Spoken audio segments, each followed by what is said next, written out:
Introducing the world's newest, silliest, and hamburger-eatingest clown, Ronald McDonald. Now, where is that clown? Oh, Ronald! Ronald! Hey, Ronald! Here I am, kid. Hey, isn't watching TV fun? Especially when you got delicious McDonald's hamburgers. Ronald, you can't be on TV and watch it at the same time. Now, come on and meet the boys and girls. Oh, we've already met. I know we're going to be friends, too, because I like to do everything boys and girls like to do. Especially when it comes to eating those delicious McDonald's hamburgers. A magic tray here keeps me well supplied. McDonald's hamburgers, French fries, and milkshakes. Watch for me on TV. We'll have lots of fun. He's Ronald McDonald, the hamburger happy clown. A McDonald's drive-in restaurant is his favorite place in town.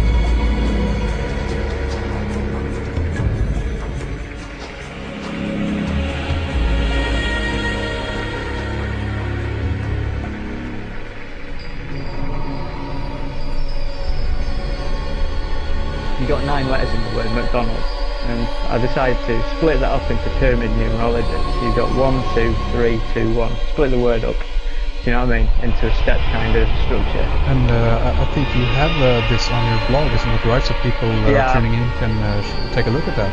You can take a look at it on my blog, but basically, to spell it out, basically you can form a pyramid-like word out of it, in which the cornerstones and the top part of the pyramid minus the capstone spell the word Mason. Yeah. And essentially what the pyramid is showing is that the 2 arches of Freemasonry, or the golden arches, or whatever you want to call them, emanate from the centre of the pyramid and preside all the way onto the outside of the pyramid. So essentially you've got this event that seems to preside over the pyramid.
When the young man woke up after 300 years in the cave, if you've been sleeping for 300 years and you wake up, the first thing you feel is hungry.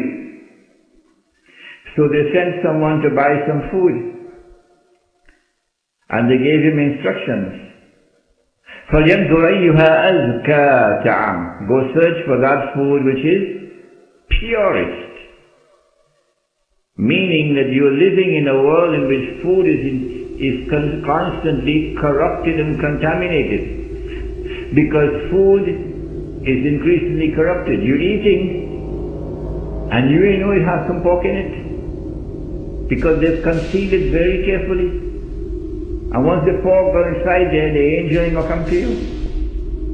And so we produce our own food. And we consume what we produce. But we come back to that in a moment, inshallah. The cottage industries.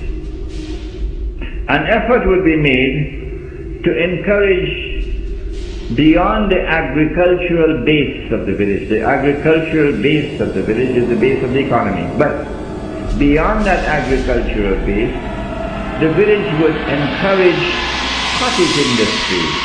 And so it will result in a diversified village economy, particularly for those who are now working on minimum wage. Because if you're working on minimum wage, the chances are you're going to remain there forever and ever. But if you can get out of wage labor and produce your own goods in your cottage industries and sell, then Allah is the one who provides risk, and you can get out of minimum wage. The religious structure of the village. All Muslim residents in the village would constitute one Jamaat. All members of all people resident in the village, all Muslims resident in the village would constitute one Jamaat. That Jamaat would have one Ameer. All members of the Jamaat would have to give a pledge to obey the Ameer, so that we can have discipline in this village. Any villager who is unwilling to obey the Ameer, despite our efforts to convince him to do so, would have to leave the village.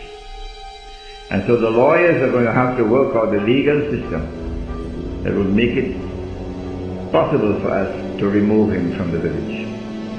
The Ameer, in turn, would have an obligation to establish Islam in the Jamaat.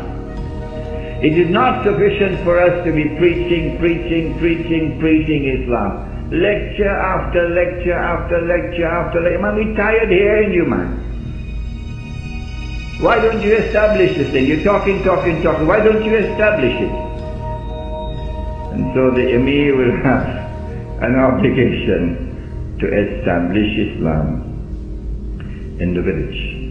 When you establish Islam, then your da'wah now has a second part. You will say, come brother, come sister, come see Islam. Come and see Islam. It will be a living force, and the truth will attract people to it. You don't have to do it. The truth itself will attract the hearts of people. What about disputes in the village? Disputes you shall now solve with cutlass. The village of old in Trinidad, the village of old regulated its disputes through a village panchayat, isn't it?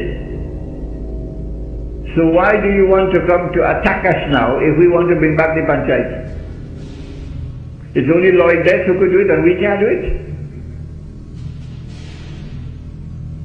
This is a village court,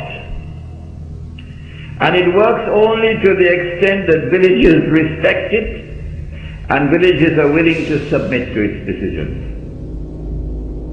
Our panchayat will be headed by this.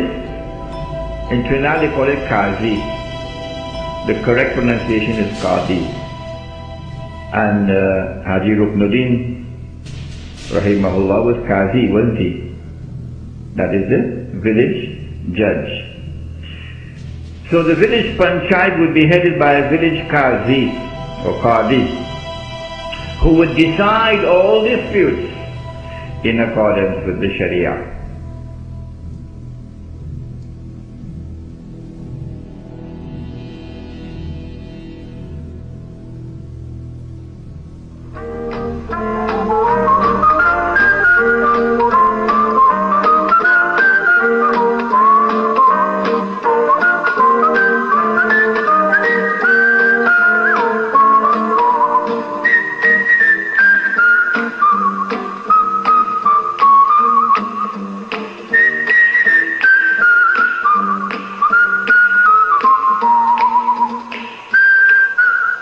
McDonald's loves people, and people love McDonald's, especially little people.